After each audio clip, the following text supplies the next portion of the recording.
Now about aryl alkyl ethers. In aryl alkyl ethers, the oxygen carbon bond is shorter and stronger with the aromatic ring.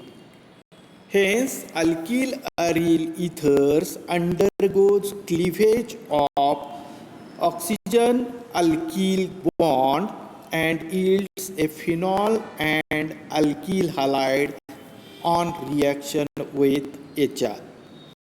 तर ज्यावेळेस आपण alkyl aril इथर्सचा विचार करतो त्यावेळेस aromatic रिंगला जो oxygen जोडलेला आहे तर तो जो बॉन्ड आहे तो बॉन्ड शॉर्टर आणि स्ट्रॉंगर असतो, त्याच्यामुळे त्याचं क्लिव्हेज होत नाही.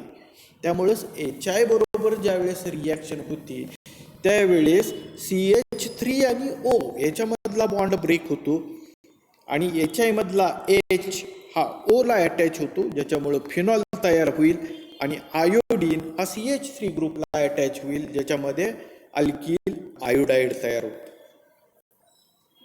Next reaction is electrophilic substitution in aromatic ethers.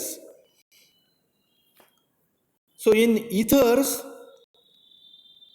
alkoxy group is attached to the benzene ring and this alkoxy group is activating and orthoparadirecting towards electrophilic aromatic substitution. So plus R effect of OR group results in increased electron density at the para and 2 ortho positions. आता याच्यामध्ये जोडलेला जो अल्कॉक्सी group आहे, benzene रिंगला अल्कॉक्सी group जो जोडलेला आहे हा अल्कॉक्सी group हा ॲक्टिवेटिंग ग्रुप असतो आणि आर्थो पॅरा डायरेक्टिंग असतो. ॲक्टिवेटिंग म्हणजे रिंगला तो ॲक्टिवेट करतो आणि आर्थो आणि पॅरा पोझिशनला त्या ठिकाणी निगेटिव्ह चार्ज येतोय, ज्याच्यामुळं इलेक्ट्रोफिलिक अटॅक त्या ठिकाणी होऊ शकतो. आता या ठिकाणी रेझोनन्स स्ट्रक्चर्स जे दिलेले आहेत त्याच्यामध्ये पहा, ऑक्सिजनची लोन पेअर O आणि C मधल्या बॉन्डवर शिफ्ट झाली. हा डबल बॉन्ड आर्थो पोझिशनला लोन पेअरच्या फॉर्ममध्ये आला, तिथं निगेटिव्ह चार्ज आला. पुढं बघा,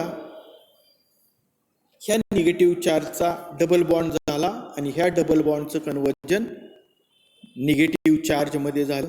थर्ड स्ट्रक्चरमध्ये बघा, negative charge converted into double bond and double bond converted into negative charge आणि शेवटी ह्या निगेटिव्ह चार्जचं रूपांतर डबल बॉन्डमध्ये होईल आणि वरचा CO मधला डबल बॉन्ड ऑक्सिजनवर शिफ्ट होईल.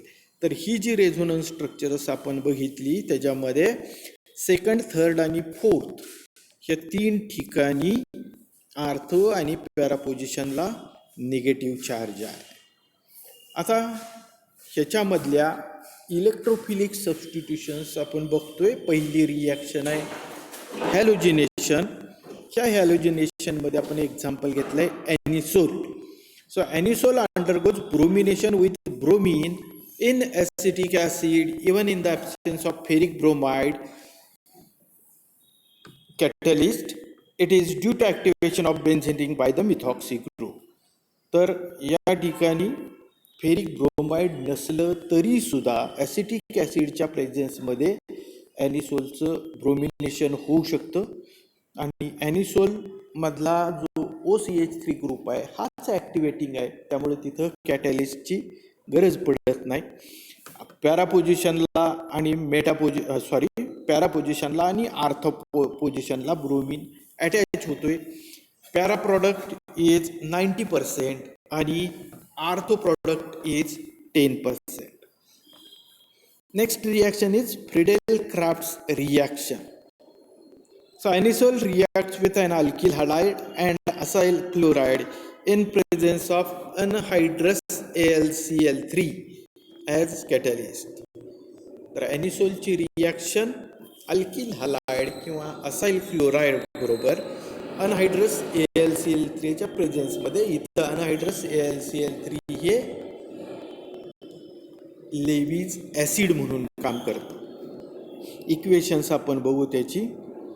OCH3 बेन्झीन रिंगला आहे म्हणजे ॲनिसोल, त्याच्याबरोबर CH3Cl methyl chloride in presence of anhydrous AlCl3 दोन प्रॉडक्ट झाले. एका ठिकाणी पॅरा पोझिशनला CH3 अटॅच झाला आहे, दुसऱ्या ठिकाणी आर्थोला झाला आहे. 4 मिथॉक्सिटोलिन आणि 2 मिथॉक्सिटोलिन त्याच्यापैकी पॅरा प्रॉडक्ट आहे, हा पॅरा प्रॉडक्ट मेजर प्रॉडक्ट आहे. Second with CH3COCl acyl chloride बरोबर ॲनिसोलची रिॲक्शन आहे. तिथं बघा अनहायड्रस AlCl3च्या प्रेझेन्समध्ये, तर इथं COCH3 ग्रुप एकामध्ये पॅरा पोझिशनला जोडला आहे, दुसऱ्यामध्ये आर्थो पोझिशनला जोडला आहे. 4 मिथॉक्सी ॲसिटोफिनॉल आणि 2 मिथॉक्सी ॲसिटोफिनॉल याच्यामध्येही पॅरा प्रॉडक्ट हा मेजर प्रॉडक्ट आहे. Third reaction is nitration.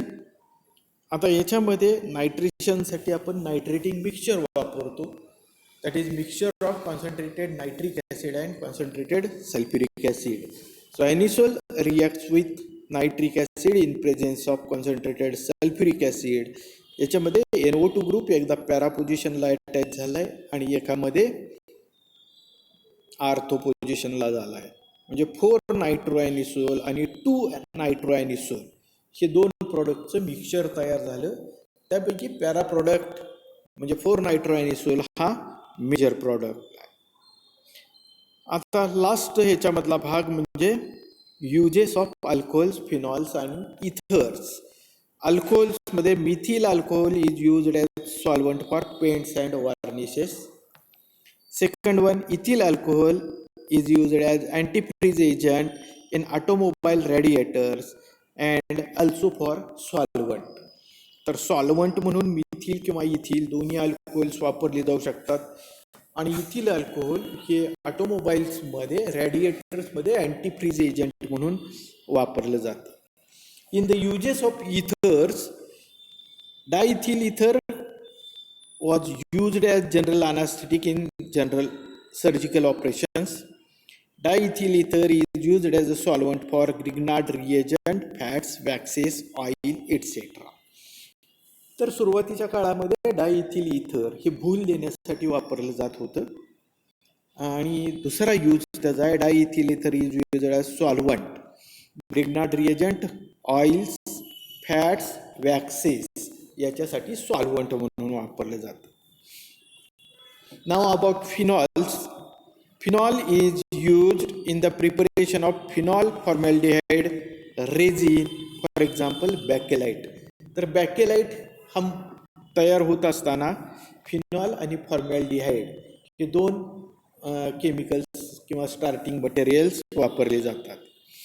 Phenols are used as antiseptic in common products like air fresheners, deodorants, mouthwashes, calamine lotions and floor cleaners. तर cleaning पर्पजसाठी मुख्यतः फिनॉलचा वापर केला जातो.